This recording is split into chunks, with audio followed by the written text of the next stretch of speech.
To introduce myself, my name is Lara Okpo. I always say I'm a mom of two, 15 and 11-year-olds. I'm first a mom before the founder of Hand Learning. And Hand Learning, we support children with early reading, maths, English, science tuition for children between the ages of 3 to 15, that's year 10. And we also support them with entrance exams preparation and also a bit about standing out at interviews. We've done this for the last 10 years, actually. Yeah, in May will be 10 years of running our first center in Dartford, so we're looking forward to that. But that's not the aim of our meeting tonight. So yes, that's what we do. And as we go ahead for tonight, Grace is going to give us a lot of information that if you decide that you like a bit more support with any of the content or how to go about the application or any tips on how to prepare your child for any of this independent school, we have, I have some slot open this week where you can have a 15-minute chat with myself. Fola will put that in the chat box and you can book some time just to discuss further and see how we can help you. By bit of housekeeping, Grace's presentation will be around 25 to 30 minutes during which we are not going to be able to take questions. However, you can pop your questions in the chat and we will take it as we receive when Grace is finished with our presentation, just to make sure that she's able to go through all the slides, and some of the questions that you might have might also be answered during our presentation. You can have your camera on or off if you want, and but we'll all be muted just so that we minimize any interference. Today's webinar was put together to support parents with the application process to independent private schools. And I remember 11 years now, I mean 2013, when my son was also 3+, and I was looking out for a good prep schools for him for primary school.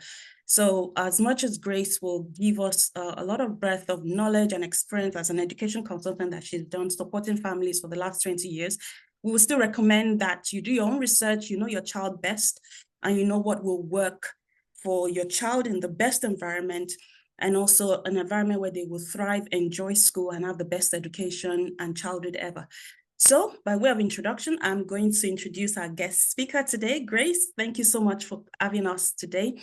So I'm going to tell a little bit about Grace. Grace is the director of Good Schools Guide Education Consultant and has worked for the Guide for 20 years.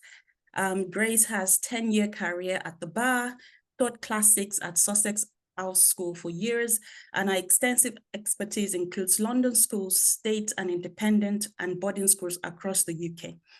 Grace is also a graduate of Cambridge, graduate with degree in classics. So Grace, thank you so much once again for honoring our invitation, and we're looking forward to your chat with us tonight. Over to you, Grace. Thank you, Lara, and thank you everyone for joining this evening. Late on a Monday evening, that's a big commitment, and welcome.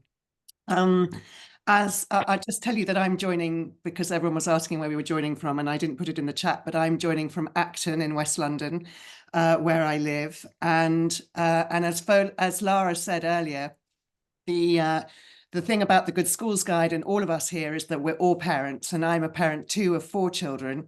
Now aged 25 down to 18, so I'm nearly out of the whole education system. But not only have I worked at the Guide for 20 years now, but also I have experienced this directly myself. My children went to all sorts of different schools, from state, primary, independent, boarding. So I have direct experience as well. The role I have now at the Good Schools Guide is as Director of Consultancy. So the Good Schools Guide, I don't know how many of you are aware of it, but that's our big book in this slide here. And in that book are over 1,300 reviews of schools all over the country. And we call it the big book because it's become very big as the years have gone on. The Guide's been around for 40 years now. But when we review schools, we go into schools, we talk to parents as well, we interview the head, we interview key members of staff, like perhaps the SENCO for special educational needs and other people. And then we write quite a broad review. We're not Ofsted, we're not trying to tick boxes, but we're trying to help parents make these decisions. And they're very difficult ones, because one of the things about independent schools is that they are what it says, independent. They can do what they want to some extent. So they all have very distinct, different characteristics. And at the consultancy part of the guide is where we literally speak to individual parents. They can come to us for advice, and we can work with them to make sure that they end up with a school that suits their particular children. I think what Lara said as well is very important, which is that any advice you have is great to add to your knowledge, but ultimately you know your children. We all know our children best. And what I'm going to try and do in this webinar is try and kind of get rid of some of the cloud and obfuscation that covers the independent school landscape to some extent, so that you can actually feel this without feeling oppressed or overwhelmed by the different choices, different systems, so many different entry points, so many different assessment points, and actually just think about your child, what would suit your individual child, and then go to the next step of understanding the schools so you can work out what the best route is for your child. So this first slide, I think, in a way captures the complication. Independent, but they're also called private. Some are called primary, but some are called prep. There are senior schools, but there are secondary schools. There's just such a range of linguistic complication as well in this topic.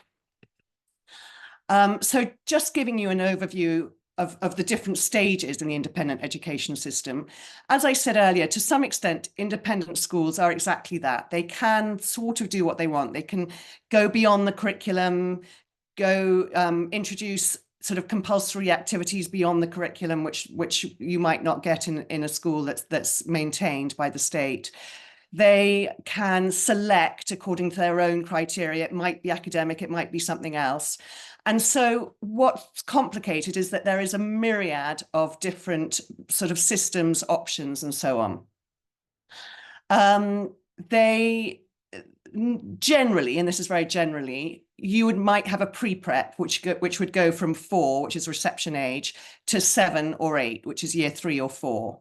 You then might have prep schools, but they might go from 4 to 11, i.e. the 11 plus, or they may go to end of year 8, which is the 13 plus, but they're still called prep schools. And the reason they're called prep schools is because they are preparatory schools. They're preparing your children for the next stage, the senior schools. And in the independent system, more often than not, we call our senior schools rather than secondary schools. And they tend to start either at 11 in year 7 or in year 9 at 13. And then you have the boarding schools, which generally, but will generally start at 13 for the senior schools. So that's just a broad overview of the semantics. And in terms of just that independent, private, public, I just want to address that a little bit, just in case anyone's confused. Independent just means independent of the state. So it's not a state-maintained school. Private might mean that there is private ownership. So there'll be an individual or a family or a company that owns the school. And public means, really, this is the most confusing part, particularly to those who come from overseas. Public is when it's a charitable trust. They're big charitable trust schools like Eton or Harrow, they're charities, and so they're public, but they are still private or independent in that they're not maintained by the state. So I use independent because it seems to cover all of those things without too much complication, but you could they're all to some extent interchangeable.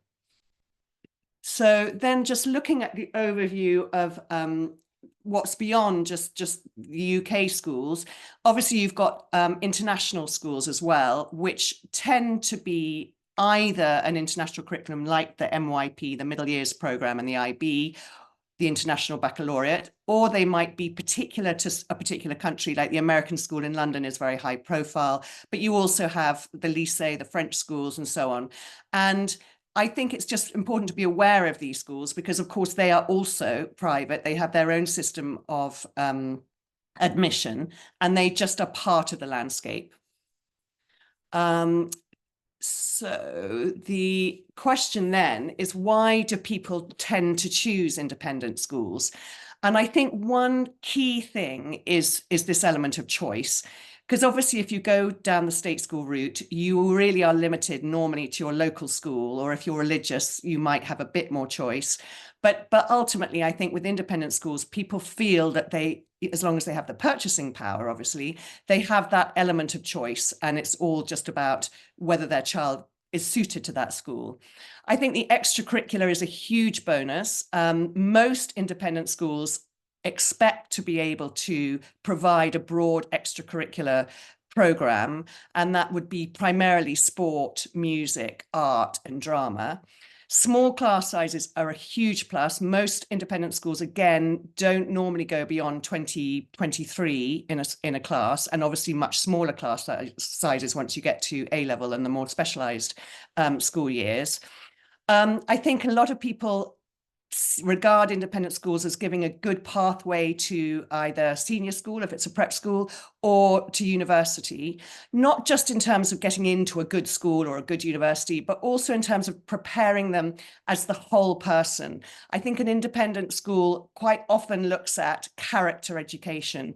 What does it take for a child to learn independence, to learn resilience, to learn how to be a good society member in a way?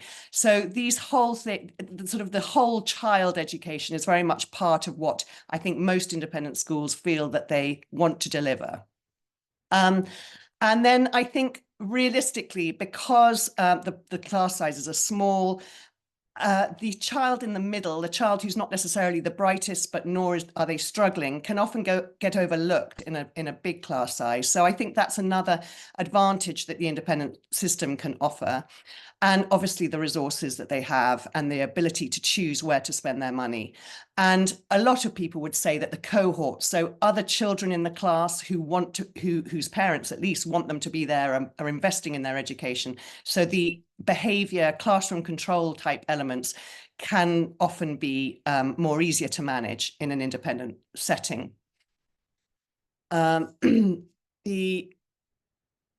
The entry points, which I've touched on before, but effectively these are the most common entry points: the 4+, 7 or 8+, 11 and 13, and 16+ is sixth form. These are the sort of common themes in how schools will operate in the independent sector. They'll all have their own 4+, 11+, 13+, etc. They'll all have their own system, but those are at least some common themes within the system. Obviously, although these are the most common entry points, there are occasional places outside these entry points, and that's something that's often overlooked, that you can apply. It's often luck if there is a space in the school, but frequently people who come in from abroad, who need to leave school for some reason, are moving from the state to the independent sector, will be applying outside these entry points. And as long as it's not year 11, which is very difficult because it's the GCSE year, or year 6, because it's the 11+ year, and therefore that can often be difficult, or year 13, then there is normally some flexibility, certainly in some schools. So it's always worth considering that and trying to get in touch with the school about a year before you want to enter your child. In terms of what those assessments are all about, broadly, certainly for the earlier ones, it's about, and not 4+, but 7, 8, and 11+. It's about maths and English, essentially, and often more and more emphasis on character, and the schools are interested in what your child is interested in, how curious they are, how resilient they will be, how much they'll take advantage of the opportunities available. So the 4+ entry is basically entry into reception. So your child will be 4, sometimes even 3 if it's a year ahead. Some schools are non-selective at all, so they'll just be a first come, first served basis. But the ones who are selective, to some extent, take the pressures off, because you don't have to think, I've got to put my child down literally as I'm leaving the hospital having given birth. but to some extent is more pressure because it's selective and your child will be assessed. Now, obviously, a 3-year-old being assessed is very different from an 11-year-old being assessed. And that assessment is really about, is your child ready for school? Do they understand how to listen and how to cope with other children in the class and that kind of thing? But I think, you know, understanding number, understanding what letters are around, maybe doing some phonic type stuff, just very gentle preparation can be helpful. And lots of tutor companies are very good at being child-centered in this, because it sounds ridiculous to have your child tutored at 4 or 3, but it's obviously it's got to be very age-related, and it's not a rigorous assessment, but it's true to say that some schools will be assessing at 4, so it's worth being aware of that.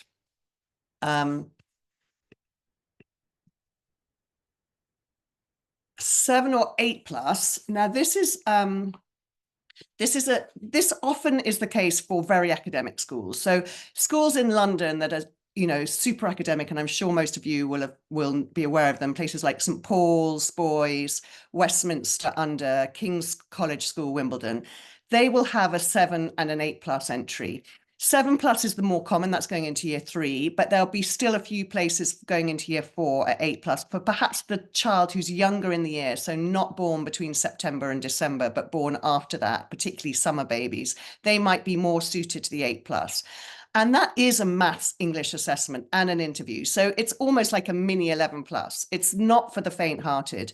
And it certainly isn't for all children, particularly the less mature ones, and for all parents who might find it difficult at that stage to put their child, who's probably going to be 6 when they do the assessment, through that kind of exam. It's not just those really academic schools that do the 7 or 8 plus, though. It's also some schools outside London which may not be so competitive, but may have a junior school. So they may have a senior school from 11 to 18, but also a junior school from 4 to 11. And they might have a 7 plus entry at that point, which is still an assessment, but perhaps not quite so grueling in terms of the numbers applying. So it's important to be aware of that as a sort of competitive entry, almost in any school. Some schools in London, for example, that don't have a formal entry point at that stage might have an informal entry point. So they might have more than just 1 or 2 occasional places at that point, because there is movement around that time. So again, there will be some kind of assessment, but not perhaps so rigorous as some of those academic assessments. 11 plus, we all know, is the big one. That is the main entry into most secondary schools, as well as obviously state selective schools. And we often get confused with, there's the 11 plus, which is the grammar school exam, which all state grammar schools have to do and has been known for generations and was known before most grammar schools were abolished. And then it's loosely describing the independent school exams at that stage. And the reason I say loosely is because it's not uniform. Every single school will have their own 11 plus exam. Some schools, like in London, there's the Girls Consortium. So the Girls Schools Consortium is made up, it's called the 11 plus Girls Schools Consortium, I think. And that's made up of a group of girls' schools that will set one exam, and your child can apply to a few girls' schools within that consortium, but only sit one exam. So it reduces the number of exams they have to sit. But that's pretty much the only one. Otherwise, most schools have their own individual assessments, their own individual tests, their own process. But broadly, the umbrella is the 11 plus. And what tends to happen, at least in London, and I'm focusing a little bit on London here, is that because it is so competitive, people tend to apply to about 5 schools at the 11 plus. So they'll choose 1 or 2 really, aspirational perhaps schools, very academically selective. They might choose sort of 1 realistic and then perhaps 1 or 2 backups, but they'll broadly apply to 5, maybe 4 or 5 schools. Some people apply to more, but I think that's probably unnecessary. 5 should be the sort of benchmark. And one of the key aspects of that application is this head's reference. So when you apply to a senior school, they will ask for a reference from the head of the prep school or the state primary or wherever the child's come from or from abroad. And that reference actually is a very, very key part of the jigsaw, not only in terms of it really helping the senior school heads understand whether that school is the right fit, but also in terms of should there not be an offer given at the first round of offers, that head reference and that relationship with the prep school is really key in terms of supporting any waiting list movement, you know, encouraging the head to look at the candidate again. So that's a very, very key part of the process, and actually where to some extent people coming from state primary schools are at a slight disadvantage from the prep schools because they don't have that network of relationships to give them that support. So moving on from the 11 plus, the 13 plus is very complicated now because it's a moving landscape. Basically, 13 plus is mostly for schools, boarding schools, and particularly either co-ed or boys boarding schools, or for very academic schools in London, St Paul's, Westminster, and King's a bit, although King's are moving theirs, like King's Wimbledon this is, moving theirs slightly towards 11. And then obviously you have 13 plus in some schools like Habs Boys and City of London are now moving towards a 13 plus in year 8. But basically 13 plus is now this rather sort of hybrid thing that involves a pre-test for the boarding schools and the academic schools like St Paul's, a pre-test in year 6. So you do maths and English in year 6 and an interview. And then once you've got your pre-test offer, you don't actually start the school until you go into year 9, but you've done all the, you know, exams before then. And then all you're doing up until year 9, so at the summer of year 8, is a qualifying exam, like a common entrance type exam, which again, is changing all the time. But so it's not a pass or fail exam at that point. You've already got your place.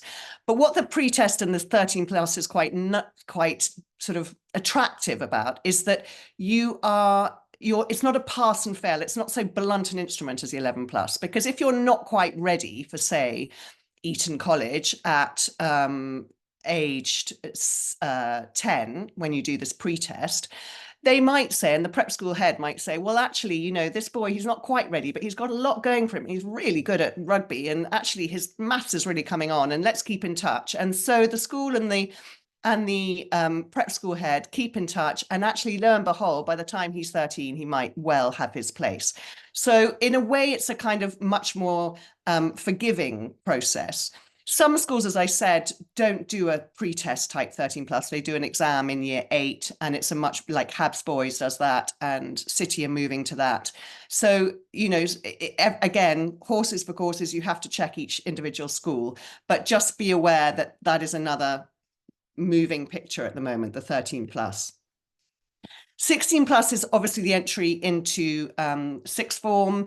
There's a increasing amount of movement at this stage of most educational paths now for a lot of children. And that's partly because there's a lot of movement between the sectors, state to independent and vice versa, independent to state. State sixth forms are often very strong. And there's a sense, whether it's grounded or not, we could talk a lot about that perhaps the universities are more receptive to applications from the state sector so moving into the state sixth form can be a strategic move, but again, a conversation to be had over a cup of tea, I think.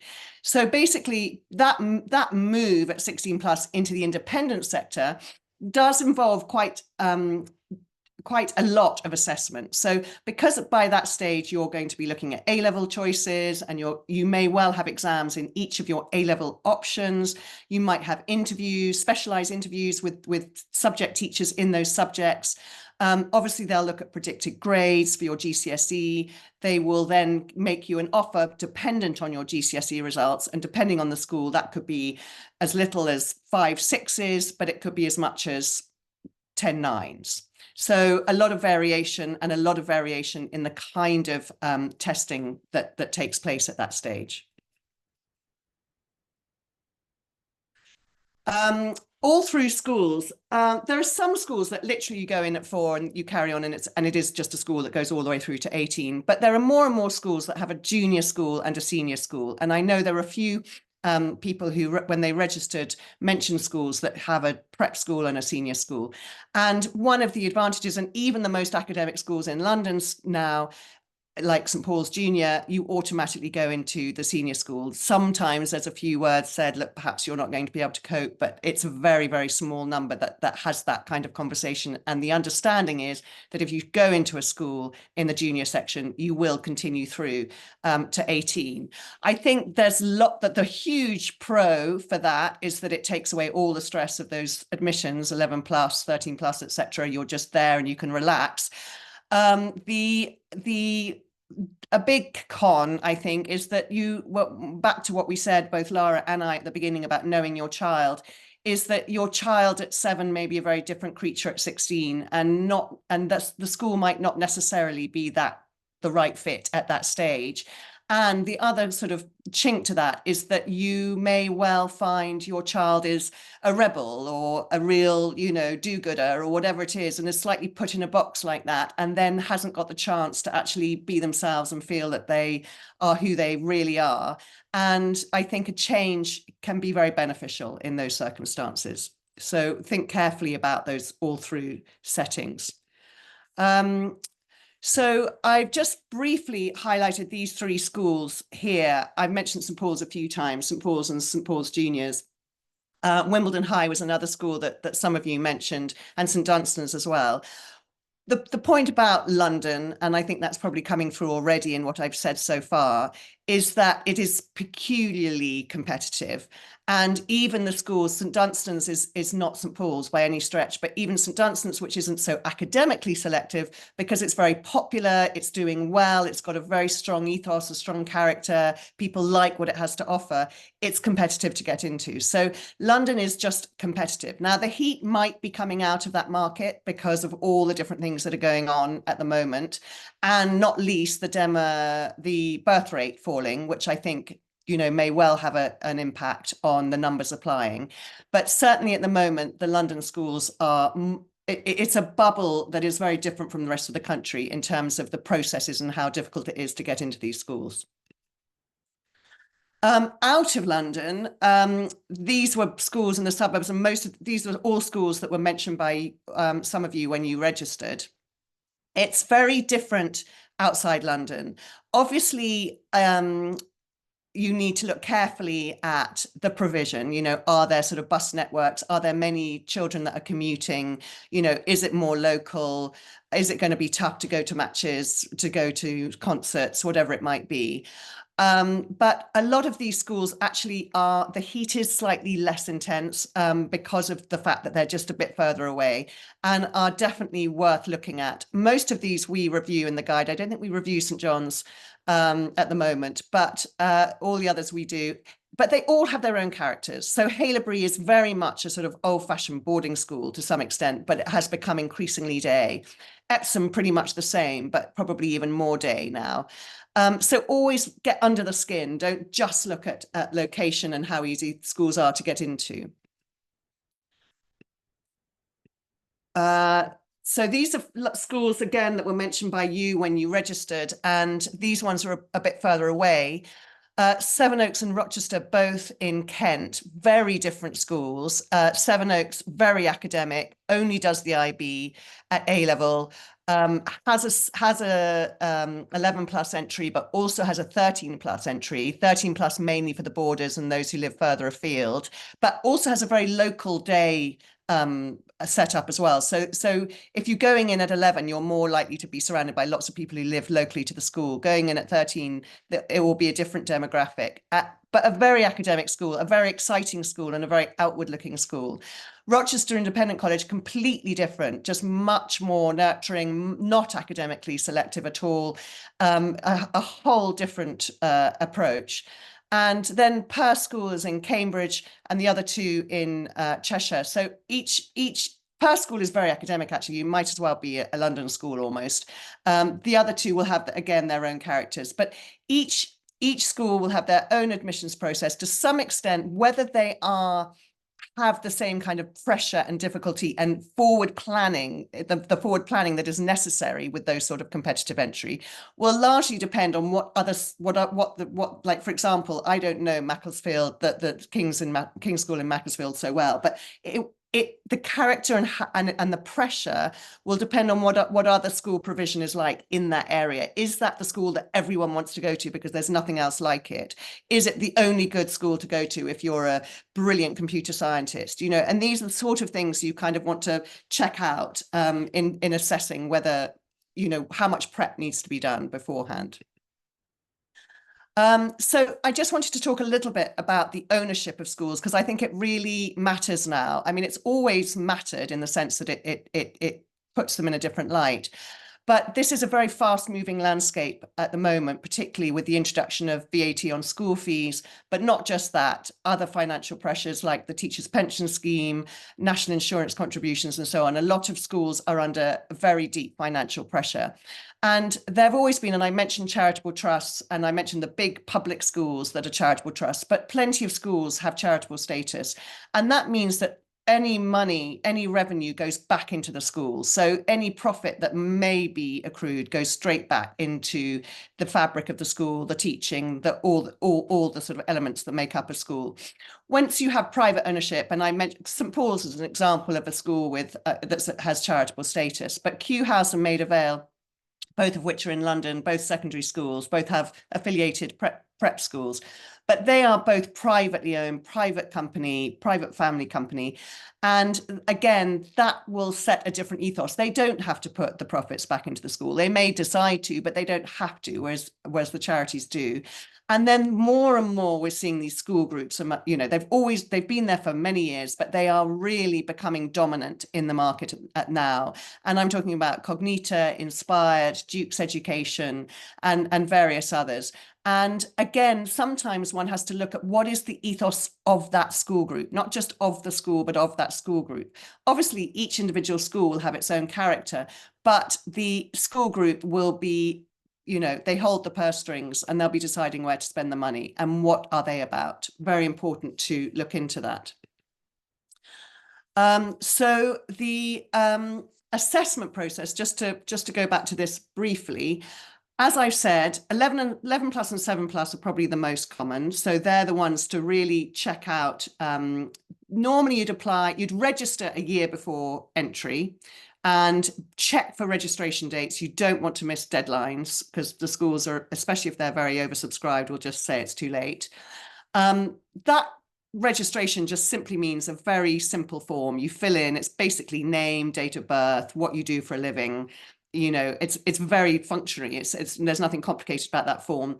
And then you also pay a registration fee, which could be anything between £50 and £300.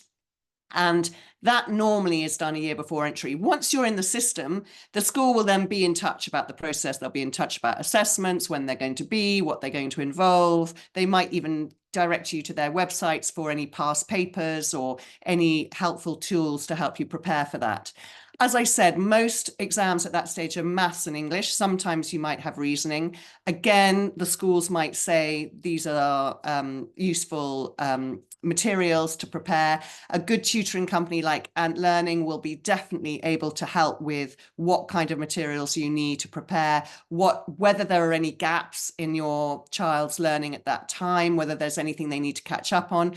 Normally, it's not really about gaps. It's normally about just preparation, but sometimes inevitably, you know, there might be a weakness in maths or a weakness in English, but actually the other subject's good. My strong recommendation, I think tutoring is really, really helpful for the right instances, but you don't want to overdo it. You cannot afford to burn your child out at this very young stage of their life, because that will put them off learning. And what these schools are looking for is a love of learning and a real appetite for being at school. So sometimes these tests for the 11 plus at least can split into two parts. There'll be a computerized test, perhaps in the November, an ISEB, the Independent Schools Examination Board, perhaps, or something similar. That will take place in the November. And then if your child gets through that test, they'll do another test of maths and English set by the school themselves in January. So that's happening more and more now. There's this almost filter in the November, and then a separate exam in January. And then after that, successful candidates again might get interviewed, sometimes individually, sometimes in a group, sometimes more than one interview. And then, as I said before, there's the heads reference. I mentioned there the Girls' Schools 11 Plus Consortium, really helpful to have that. I wish more schools did that and therefore reduce the number of exams these children are sitting. And yes, you really have to look at the website for each school's own individual process.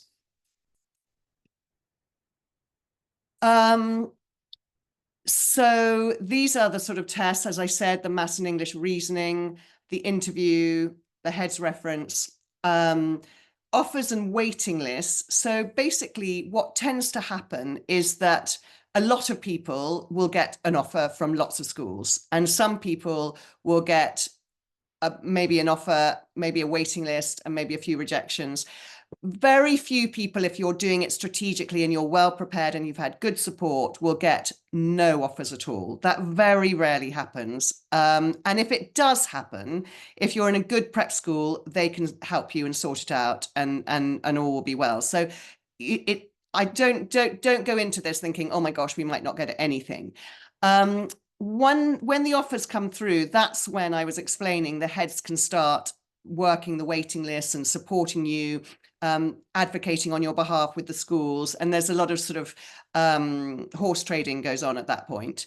But I think, I mean, it sounds ridiculous when you think how sort of overwhelming all of this sounds, but actually this process is quite helpful in the end. If you can handle it, and if your child can handle it, it tends to produce the right results, and the children tend to end up in the right school where they will be happy. And what you don't want to do is funnel your child through excess tutoring and excess prep into a school where they'll just have to keep doing that all the way through school as well, because actually that wasn't the right school for them. And this process, as rigorous as it is, sometimes has its benefits for making sure they end up in the right place. So how do you choose these schools? And this is probably the hardest slide, I think, in the whole thing. There is so much information. The websites are so glossy. The schools are so clever at doing their marketing. They all sound the same because they all say very similar things. So you really have to develop the art of reading between the lines and really understanding what are they not saying, and why haven't they talked much about the sport, or, you know, really trying to find the gaps. Word of mouth is helpful, obviously, but everyone has their own agenda. Every parent you speak to has a child in a certain school, either are just loving it or want to justify the fact they're there, or are hating it because one awful thing happened. So it's very difficult. But word of mouth is one thing that does help. Open days, again, glossy, incredibly loud. You know, you go and you just get wowed and you just think, oh my goodness. But because, of course, the schools know they're on show and they're on their best behavior. So again, on those open days, try and find the cracks, you know, try and speak to the individual children, try and catch a teacher off guard, or, you know, just try and get under the skin a bit, because these schools are deeply fallible and flawed, just like human beings. They're made up of human beings. And what you want to know is whether those flaws are flaws you can live with. You don't want to just see a school at its best. You almost want to see it at its worst and decide, can we cope with that? And is that going to be okay?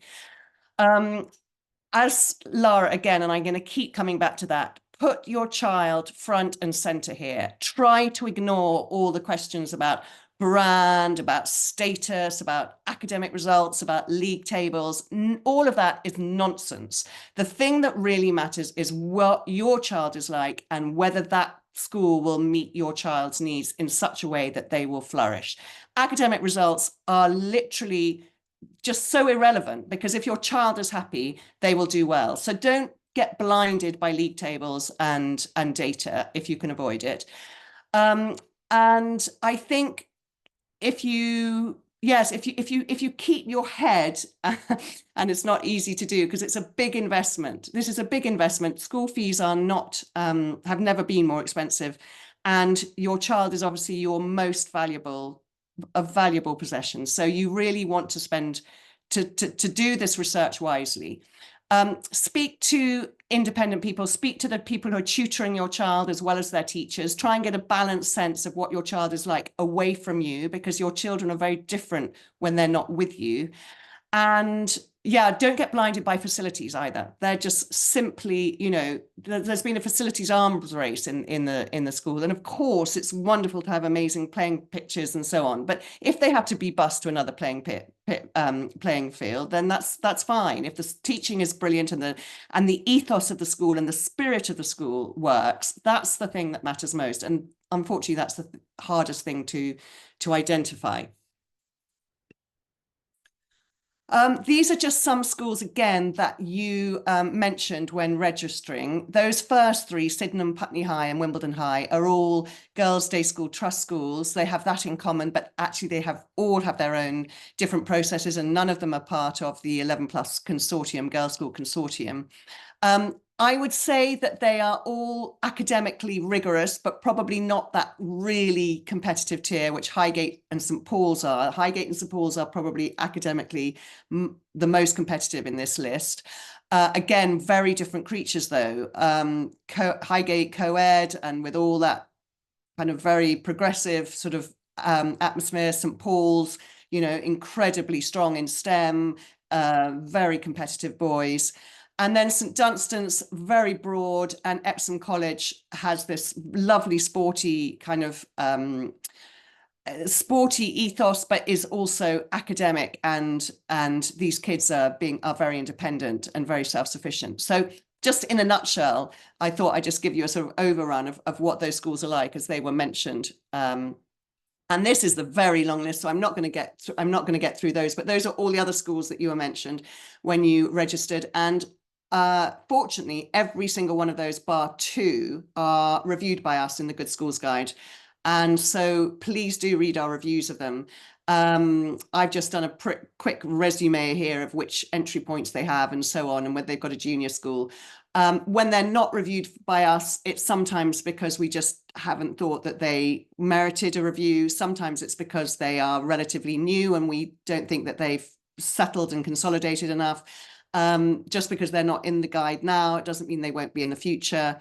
But when they are reviewed by us, you have got the benefit of our very detailed reviews and our very rounded pictures that we paint of the schools. So always check the entry points when you're looking at schools. Is it co-ed? Is it single sex? What does the admissions process look like? Those are the first sort of things to take when you're on the school websites. But then otherwise, apart from our website, which is at the top there, these are some other useful resources that you can use for your research. That bottom one is the 11 Plus Girls Consortium, so you can have a look at that and how they work. The government school performance tables are helpful when you're looking at state schools, less helpful when you're looking at independent schools, because they don't have to provide that data. Again, they're independent. And then the ISI is the more common inspectorate. Ofsted doesn't inspect all independent schools, but the Independent Schools Inspectorate, which is the ISI, do. So that's where you'll get your more formal reports. And the Independent Schools Council, the ISC, also has some good resources as well. So I do hope that you'll enjoy doing your research. And in the meantime, I'm very happy to answer any questions. So please do fire away. Wow, thank you so much, Grace. It's a very comprehensive chat and presentation you've had. Thank you. It's very helpful. I was taking notes, then I remembered that you're going to, we have access to your slides, so thank you very much. I've got a few questions in the chat, and I will read them out to you as we receive them. I had a few on email, but I'll prioritize the one in the chat box. So one of the first question is, what important questions should we ask when visiting independent school at the 11 Plus entry point? Gosh, that's a good question, because the reason it's a good question is because there are so many important questions, but so much will depend on your particular child and circumstances. I think one question I like asking when I do my school reviews is, what kind of child wouldn't suit this school? rather than saying what kind of child would suit it, just say, who would not suit this school? And I think that can help sometimes weed things out. I also think, because I was explaining how so much about this is about ethos and spirit, I think it's helpful to find out what values they think are important, and not just the words like integrity or resilience, but how does that manifest in what they are doing with the children? What does that look like on a school day? So really think about what's important to you, and then find ways of getting the school to give an unrehearsed answer to that, because they will have rehearsed answers to all sorts of things. Thank you. I like the fact that your answers are very independent of a particular school. So you're giving it to us as it should be. Thank you very much. Okay. Next question is, are bursaries essentially a thing of the past in light of the recent change to the fee structure, addition of VAT? Sorry, could you repeat that question? I didn't quite hear. Are bursaries essentially a thing of the past in light of the recent change to the fee structure? That's a really worrying observation. I think that they are certainly not a thing of the past, and certain schools have very healthy bursary funds. And I'm thinking of places like Latimer Upper, particularly, as probably one of the leading London schools in terms of bursaries. Their bursary fund is so healthy that I don't think will be affected at all. And quite a lot, depending on how they fund their bursaries. If their bursary funds are separate and are sort of ring fenced, I think that, that is not a guarantee, but there is a safety net in terms of bursaries and the future of bursaries. I think we have to be realistic. A lot of schools are struggling, and they want to make the fees affordable as possible. So they are putting some of the funds they might have put towards bursaries towards that.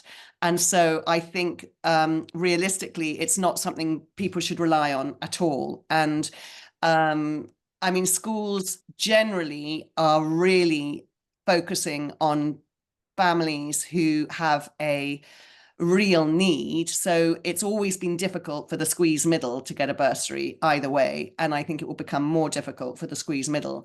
But it doesn't mean they're a thing of the past. And I think all schools want to keep a balance of demographic. No one wants a school full of either the extremely wealthy or the extremely disadvantaged. Thank you. Next question is there any benefit in moving your child from a state school to a prep school in year 5 or 6? Year 6 is a difficult time to move, as I said during my talk, because it's when the 11 plus starts, and most schools don't really want to take people in at year 6. If you were thinking of 13 plus and you were going to a 13 plus prep, then that might be better for year 6, but it would still be less attractive from the school's point of view than going in at year 5. To be honest, year 5 is also quite late. I think if you're going to move from the state sector, it's better to move latest year 4, but year 5 would be the very latest, I'd suggest, unless you were 13 plus prep school.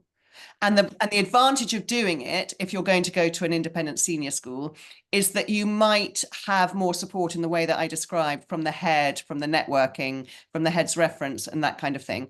The more and more schools, like Latimer I've just mentioned, have a very strong intake from the state sector. So it shouldn't be necessary. And if you have good tutoring and good support from a tutoring company from a state primary to independent secondary, then you shouldn't need to move to an independent prep. So again, it depends which sort of school you're applying to. If you're applying to a big kind of competitive school like St. Paul's, then it might be a good preparation to go to a 13 plus robust kind of muscular prep school to prepare for that, just physically and socially as well. But yeah, you'd have to look carefully at what point you're entering.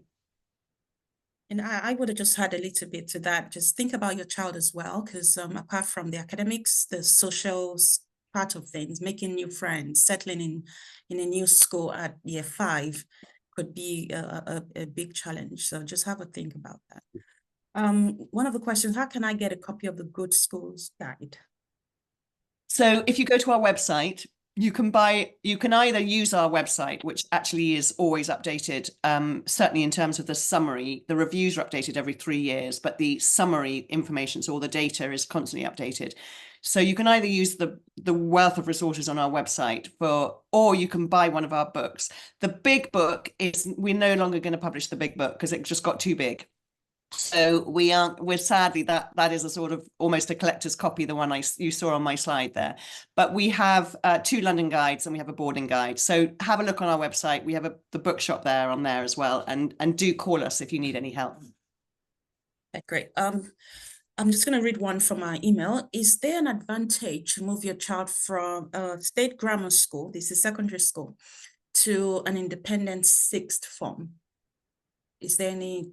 It depends what you mean by advantage. So state grammar schools are, as everyone knows, highly selective and highly academic environments. So depending on your child, if you wanted some more breadth at that stage, then it might be worth moving to an independent 6th form. And if their interests were being not met and they weren't able to pursue the sort of broader side of their interests in the state grammar, then that would be a reason.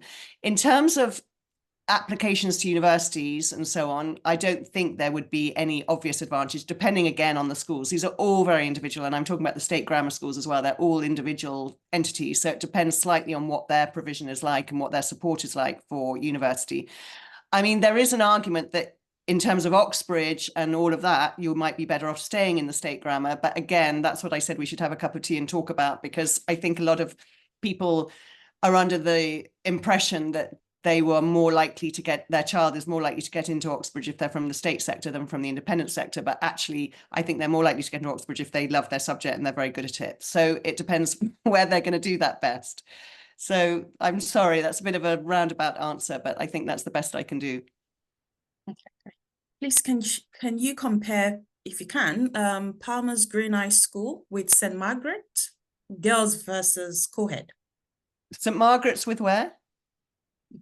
Palmer's Green High School. Palmer's Green High School.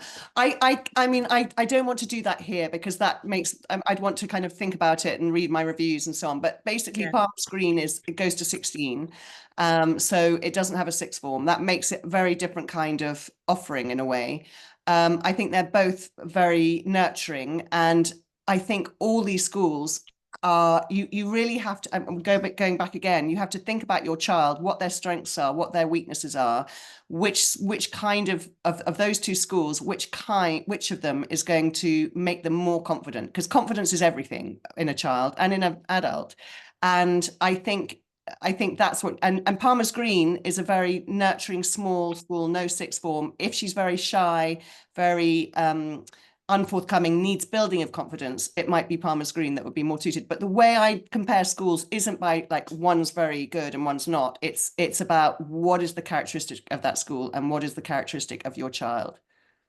Great, thank you. Because similar question with Dulwich College and JAGS. So I would say your last answer fits into this as well. Yeah, well, Dulwich College is boys and JAGS is girls, and they're both very academic. And JAGS is all girls, very academic in a very different way. Dulwich College has got a lot more sort of robust muscular competitive sport, you know, that sort of stuff going on, and all that sort of history and so on, and very male.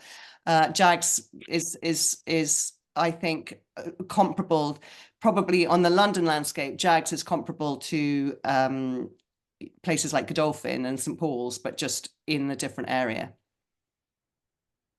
Next question, what's your view on starting in state primary school versus prep schools, then moving to independent school, I guess, for secondary school or senior school? I think that's I think if you've got a good state primary, that's a great option. I mean, if you've got a good state primary, you could start in the state school, stay there till 8 or stay there till 11 and move. I mean, there's a lot of movement between the 2 sectors. Some people choose the opposite. They choose to start in an independent school and then move to a state secondary. A lot depends on what your school provision is like near you and what the options are and what works.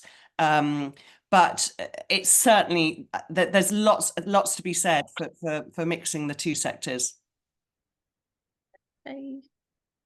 Mashabi said, do all the London independent schools in boys offer full bursary at 7+? If No. yeah, which are these schools? No. You have to look at each individual website and see what very few schools offer bursaries at 7+. Most schools offer their bursaries from 11+.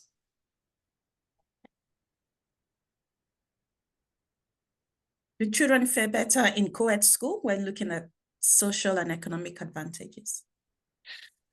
This is an ongoing debate. It really is. I don't think you can say they fare better in, it depends what you mean by fare better as well. There is research which suggests that academically single-sex schools perform better. However, I think that it comes down again for me, just the fact that it's single sex or co-ed is just one character detail that makes up the ethos, spirit, everything else I was describing earlier, and where your child would thrive. So some girls simply wouldn't thrive in a co-ed school and would thrive much better in a single sex, but it depends on the child. And because in London and around London and all over the UK, we have such good single sex schools, I wouldn't ever just exclude a single sex school because it's single sex or vice versa. I would just look at the whole package. Yeah, I think that's a difficult, I mean, it's not a difficult one, but yeah, it's a dicey one because my son went to a single sex prep school and then is in a mixed co-ed grammar school. But the dynamic is different, but I like the child I can see. Yeah. He has the opportunity to relate more with both boys and girls, but it depends on what you want with your child and what the school offer, really. Yeah. Where can one access copies of mock exam papers for schools like St. Paul's? I presume their website. Yeah. Okay, another question. Which extracurriculum activities would you recommend for boys who are applying for an independent school through a bursary? Any advice on activities they could do that can put them in an advantage? I think music is the one that probably, I mean, if you've got a musical child, I would never force a child to play an instrument against their will because it would just be a disaster. But if you've got a naturally interested child in music, I think that always seems to be the most attractive thing, particularly in the academic schools. One of the last few questions, many schools are now going co-ed. For example, St. Albans Boys, I need to check that because they have a girls' school. How do you think this would change the school's ethos, and how shall we as parents prepare for these impending changes? Yeah, I mean, I think there are a few going co-ed. Quite often a school goes co-ed because of financial pressure. I mean, that's how places like Marlborough and all those sort of big independent boarding schools started going co-ed. It wasn't really about the educational philosophy. It was more to do with economic pressure. So I think that will happen. We know that Westminster, for example, is going co-ed, and obviously they had girls in the sixth form, but now they're going to have girls all the way through, and from 4, they're going to start from 4 and go all the way through co-ed. I think it will change. I think, and probably for the better. I mean, going back to your point about welfare, I think, in this age of everyone's invited and all the kind of peer on peer and toxic masculinity and all these sort of different pressures, I think a co-ed environment is probably the most healthy way to learn how to live in society with each other. So I think, in terms of preparing our children, I think it's more about how would you prepare them for a single sex environment, because that's the more unnatural. I think if they do go co-ed, it will probably be a much healthier environment as a whole. That doesn't mean to say, going back to the other question I had earlier about your welfare being better, because it doesn't mean that your welfare is not going, the welfare of the child isn't going to be good in a single sex school. But I think a co-ed environment, inevitably, it's just more natural, isn't it? I mean, we have to live together later in society. It seems odd, and it seems odd that teachers, I think one of the things, and going back to the welfare thing again, sorry, I told you we could talk about co-ed single sex forever, but the one of the things is that for teachers, it is very different teaching boys and girls as a whole. And I think in a co-ed environment, there's a lot going on. There's a lot to manage. And I think quite often in a single sex environment, it's more straightforward from a kind of management teaching point of view. And I don't know whether you agree with that, Lara, you know, a tutor, Yeah. as you do with girls and boys, but I think that may be a big difference. But I don't think whoever asked about preparing them, I don't think you need to worry about preparing them. I think you just bring them up as you're bringing them up. Great. It is 9 o'clock, and thank you so much, Grace. We won't keep you longer. We have one question that we haven't gone through. Are you happy to answer it? Or... Yes, of course. Thank you. So what are your thoughts on Black Ink Eye for a shy but academically able child? Would you consider moving such a child from a grammar school to independent school? Sorry, what was the first bit of the question? What's your thoughts on? Blackheath High Oh, School. Blackheath. Yeah. For a shy but academically able child. Yeah. I think, would you consider moving a child from a state grammar to independent? To independent, to Blackheath particularly? Yeah. Which is a GDST school, isn't it? Isn't it the girls' school? Yeah. Yes.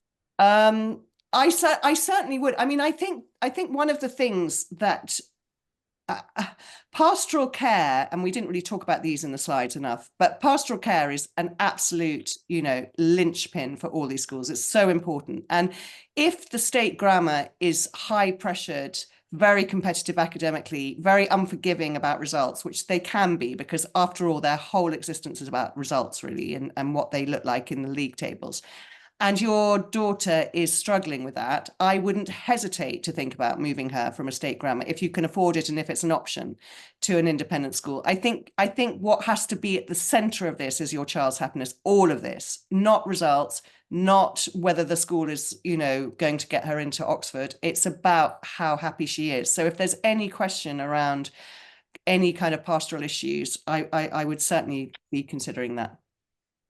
Great. Thank you so much for a very informative evening. We are very grateful and we've enjoyed every bit of it. And your slides are perfect, very comprehensive. So if you have any questions following this and you want a bit more clarity on how we can support your child and learning, I've put some time in the diary for this week where you can book in 15 minutes and we can chat through.